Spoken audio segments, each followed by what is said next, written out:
more. We're going to do 6 off flavors tonight. They're listed below on that sheet. And then we're going to mix it up. Instead of doing like a random mixture of off flavors, we're going to do a little hop sampling. My name is Rich Higgins, and I'm a consultant à la bière, which is my own fancy name for being a beer consultant. And the idea is I'm trying to highlight the amazing context that beer can be a part of. It's an inspiration for traveling, it's an inspiration because of all the science that goes into it and all the art that comes into it, and to be able to share that with all sorts of different businesses and consumers, fans, connoisseurs, novices, anyone like that is a real joy. And so I'm trying to turn that into something that I can do full time.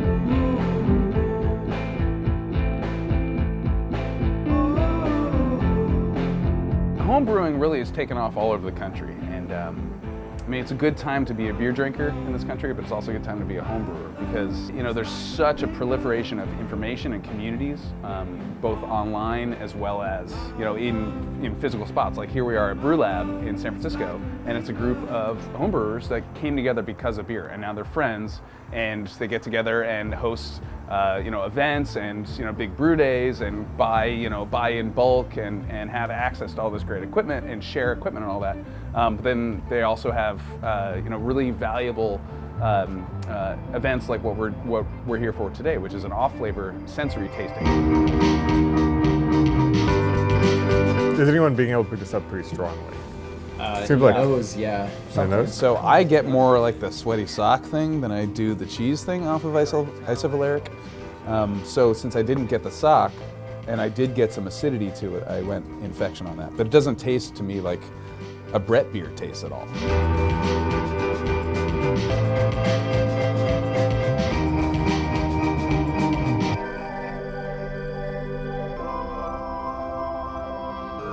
How are people finding this one? Hard? Easy? Yeah. It seems subtle. I'm going to jump to someone who can pick this up very easily. Rich? You know what this is? This is DMS. DMS occurs during proper brewing. Diacetyl occurs during proper fermentation. So they're both like normal parts of the process of brewing beer. One of the members of San Francisco Brew Lab has purchased a kit full of 24 different chemicals that can occur naturally in beer. And so this kit can be used to spike beers, neutral beers that don't have a lot of flavor necessarily. You can spike those beers and then try to see if you can taste those off flavors. I shouldn't say off flavors. They're not always bad flavors or things that have gone wrong in a beer. Like one flavor, for instance, is called isoamyl acetate, and that's an ester that tastes like bananas. If you taste a banana flavor in a Pilsner, that's a problem. So it's an off flavor in a Pilsner. But if you taste banana flavor in a Bavarian style Hefeweizen, that's totally to style, it's called. That belongs in that style. What I do is I go back to the control, take a sip of water, try to rinse out my mouth, then I'll take a sip of the control, sip it slowly, like just let it sort of like coat your tongue and like let all the CO2 come out of it so it starts to sting a little bit, and then swallow it. So you're just totally saturated with the control. And then take a sip of water, and then move to the spike and take a deep smell, see what you get, see if you have any information from that. And then once you've assessed how it relates to the control in flavor, then breathe out through your nose, and then you might get all sorts of new aromas.